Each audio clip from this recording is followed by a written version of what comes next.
It's official. Russia's authorities admitting that Russia is on the edge of a recession.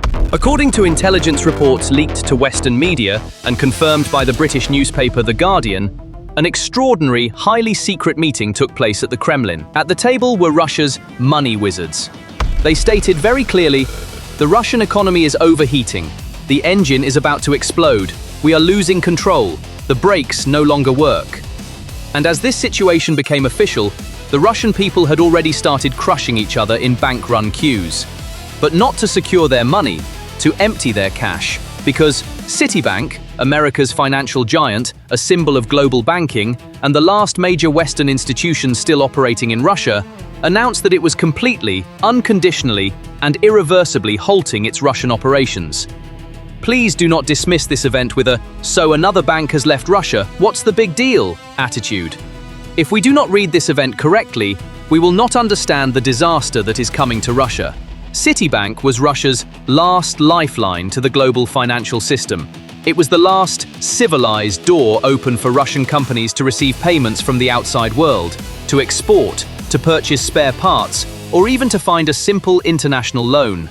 All other banks had left, the SWIFT system had shut down, and only a thin line remained, flowing through Citibank, which we could call the lifeline. That line has now been cut. So, what happened when this door closed? When the last US banks left the country, massive chaos erupted. Now people are desperately rushing to the banks, not to deposit money, but to blow up Putin's economy and stockpile cash.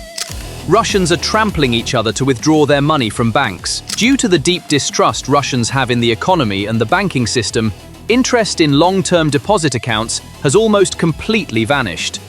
People, faced with economic uncertainty and anxiety about the future, prefer short-term investments that offer quick returns to avoid risk, rather than tying up their money for long periods. In other words, the public's trust in Russian state banks is limited to the cash queues.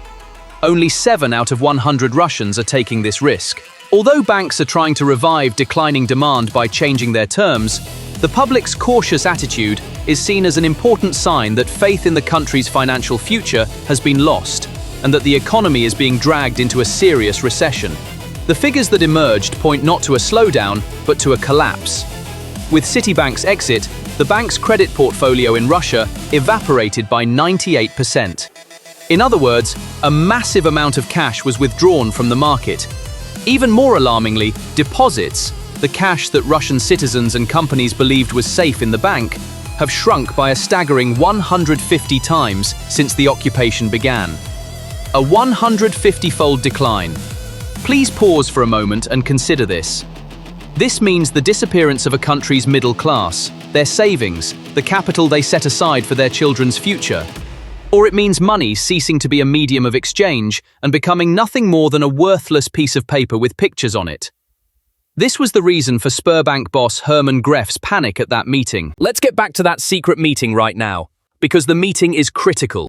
There were no generals at the table. There were no maps at the table. At the table were Russia's money wizards, Sberbank CEO German Gref and central bank governor Elvira Nabiullina. These two individuals were Putin's most trusted technocrats. For years, they kept the economy afloat and served as a shield against sanctions. However, the minutes of this secret meeting demolished, in one fell swoop, the lie Putin had been telling his people on television for 3 years. Everything is fine. Sanctions are making us stronger. The West needs us. Under normal circumstances, what do technocrats sitting in front of a leader do? They tell the lies the leader wants to hear. But this time, it was different.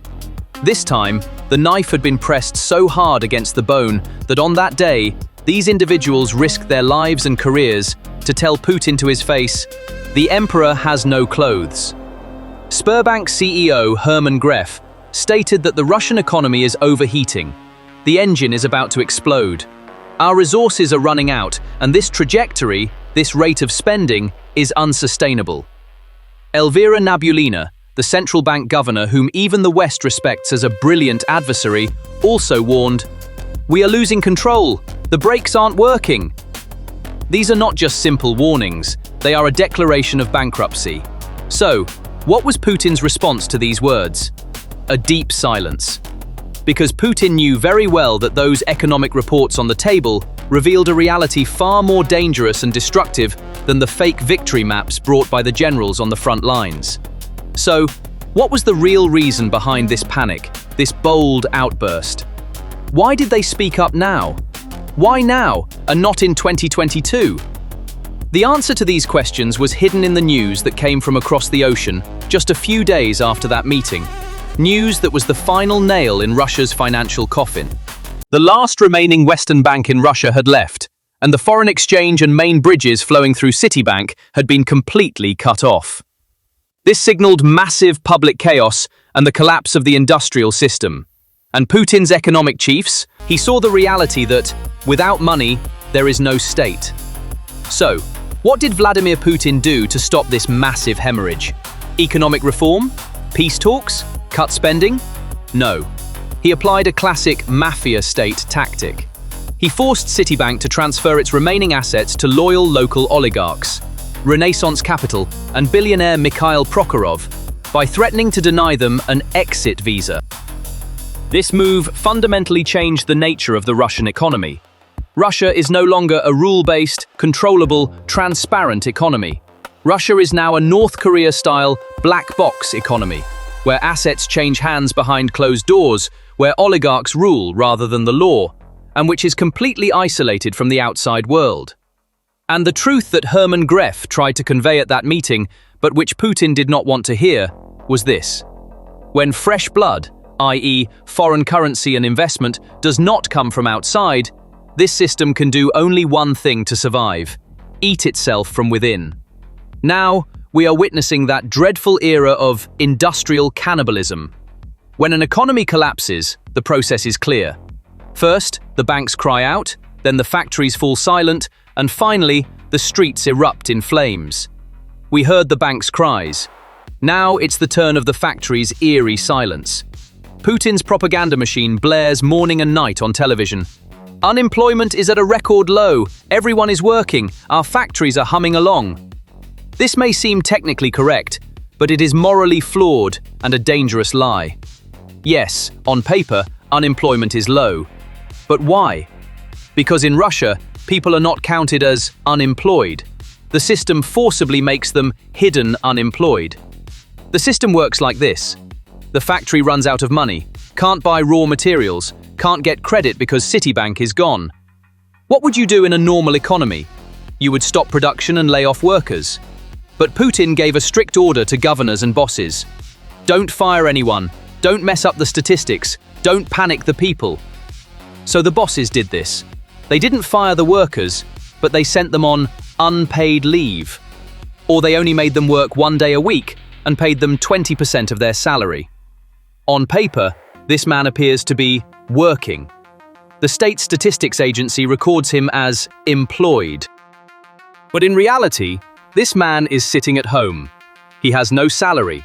His insurance isn't being paid. His pot isn't boiling. He is no longer a worker. He is a statistical hostage. What I'm describing is not a conspiracy theory or Western propaganda. This is the Russian state's own ministry's admission. According to the latest leaked data from the Russian Ministry of Labor, exactly 254,000 Russian citizens are currently struggling under this ghost regime, i.e. hidden unemployment. This figure has increased by a full 2.5 times compared to the previous year. The crisis is growing uncontrollably, not like a snowball, but like an avalanche. The situation has spiraled so out of control, become so impossible to hide, that even Vladimir Putin, famous for denying everything and painting everything in rosy colors, slipped up during an economic meeting in August and was forced to admit the truth. With cameras rolling, Putin said, "Yes, there are problems in some sectors, and approximately 200,000 people are at risk." If a leader, especially during wartime, says 200,000 people are at risk, you should add at least one more zero to that number. Because this figure of 254,000 people is only based on official records. Millions of undocumented Central Asian migrants and service sector workers aren't even included in this count. The real number is estimated to be in the millions. But what's truly shocking is who this crisis is hitting. In the past, crises hit luxury cafes, restaurants, and tourism. Now, the crisis is hitting the heart of the war machine, Putin's most trusted stronghold. I'm talking about Russia's largest, most strategic, most untouchable factory, the massive Uralvagonzavod in the Ural Mountains. This is where the famous T-90 tanks and armored vehicles sent to the front are produced. This is Putin's victory factory. Logically, during the most intense period of the greatest land war in history, when dozens of tanks are lost on the front lines every day, shouldn't this factory be working 3 shifts, 24/7, recruiting workers and offering them salaries on a silver platter? No. According to reports in the local media that cannot be denied, Uralvagonzavod has launched a massive staff reduction. They have announced that they will lay off 10% of their workforce by February 2026. In some administrative and technical departments, this rate will reach up to 50%, and they have completely stopped hiring new workers. This is not a military declaration of defeat, but an industrial one. Imagine a country fighting a war of survival. Imagine a country that needs tanks, and that country's tank factory says, "I'm out of money, interest rates are too high, I can't get credit, so I'm laying off my tank-making workers." This is exactly what industrial cannibalism is. The system is so inefficient, so riddled with corruption, and its resources so depleted that it can no longer sustain itself. The war economy has turned into a snake eating its own tail. They destroyed the civilian economy and diverted resources to the military. Now that the civilian economy is dead, the veins that fed the military have dried up. A Russia that cannot produce tanks due to a lack of money has lost the war in the factory before losing it on the battlefield. And while industry is experiencing this silent and shameful death internally, another blow from outside is preparing to literally freeze Moscow and plunge it into darkness. Economic collapse is abstract. You describe it with numbers, graphs, and interest rates. The people may not feel it immediately. But physical collapse is concrete. You feel it through smoke, fire, freezing, and scarcity. While Hermann Gref tells Putin inside, "We're out of money," Ukrainian military intelligence, namely brave resistance groups within Russia, such as GUR and Rospartisan, launched the most strategic, most deadly sabotage operation in history against Moscow. The logic behind this operation was very simple. What happens to an army that has no money if we also cut off its fuel? The answer? That army stops, and that capital city is left in the dark. Last week, the famous Ring, or Koltsovoy oil pipeline, which encircles Moscow like a ring and supplies fuel to both the capital's military units and its civilian population, was blown up in an extremely well-planned and covert operation. This is no ordinary pipeline. This is Moscow's lifeline. This attack caused not only physical damage, but also a major shock and humiliation within the Russian security bureaucracy. Because this pipeline is right under Moscow's nose, in the most heavily guarded area with the most air defense systems. If Ukrainian drones or local saboteurs can walk right into the Kremlin's backyard and blow up strategic energy pipelines, Putin's promise of security is nothing but an illusion. It wasn't just the pipeline. Strategic fuel depots in the Mytishchi region, right next to Moscow, were also targeted and destroyed. The black smoke rising into the sky could be seen from all over Moscow. Now let's set up the logistics equation. In a war, logistics is everything. What do you do when pipelines are blown up? You can't beam fuel. You have to try to transport it by road or rail. That was Putin's plan B, but Ukrainian intelligence anticipated that too. They saw 3 moves ahead on the chessboard. The war continues not only on Ukrainian soil, but deep inside Russia, at the foot of the Ural Mountains, in the Perm region. In Perm, fuel-filled tanker cars on the main railway line, carrying fuel from eastern to western Russia, were set on fire while in motion, and the tracks were sabotaged. Do you know what this means? It means that all roads, all arteries leading to Moscow, have been cut off. The pipeline is not working. The trains used as an alternative are burning. And worst of all, because Citibank and Western banks are gone, the high-tech valves, pumps, control systems, and spare parts needed to repair this damage cannot be obtained. Russian engineers are currently trying to keep the infrastructure, which has been reduced to a patchwork quilt with incompatible low-quality parts from China, afloat by gluing it together with tape. But the laws of physics do not listen to propaganda. Those pipes cannot be repaired. The system is failing, and Russia's notorious, terrifying winter is knocking at the door. The reflection of this logistical chaos on the streets is giving rise to one of the greatest ironies of the 21st century. In Russia, the world's largest oil and gas producer, people are lining up for gasoline. Herman Gref's warning at that meeting, Citibank's flight from the country, the secret army of 254,000 unemployed, burning trains and exploding pipelines. When we connect all these dots, the picture that emerges is not one of victory, as Putin describes on television. It is a picture of exhaustion, of decay. The war is not only consuming Russia militarily, it is also diminishing it biologically. The latest reports published by the Ukraine Strategic Communications Center and independent statistical agencies, based on Russia's own data, are the most painful, most human proof of this exhaustion. The Russian people are now eating less. This is not a metaphor, it is a statistic. Consumption of milk and dairy products in Russia has fallen by 8%. Purchases of rice, a staple food and the cheapest means of filling the stomach, have fallen by 10%. So, why does a society drink less milk? Why does it feed its children less cheese? Is it because of a healthy living trend or because of dieting? No, it's because they can't afford it. Inflation and loss of income, the lack of wages for those 254,000 hidden unemployed, have now hit not luxury consumption, but basic survival foods. Putin's famous, supposedly unshakable, social contract with his people ended right there in those empty plates and empty milk bottles. The people said, "I won't speak up, I'll obey you, but you'll feed me." Putin said, "I'll give you an empire, I'll give you pride, but I'll take your bread." Today, the Russian people have neither an empire to be proud of, nor bread.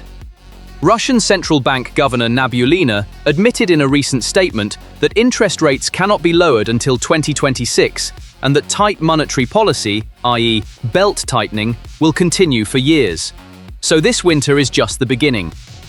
This is the first chill of a long and dark period. That door in Moscow has closed. Herman Gref's cry echoed off those thick walls and faded away. And now, that dark and cold silence is descending like a nightmare over all of Russia. Televisions may still play victory songs, and announcers may still smile. But history and economic science have taught us this bitter lesson. In the battle between the refrigerator and the television, the refrigerator always wins, without exception. And that refrigerator is emptier today than it has ever been in Russian history. So, what do you think about this? Please share your thoughts in the comments. To stay updated on new videos, please subscribe to our channel and don't forget to turn on notifications. Thank you for watching.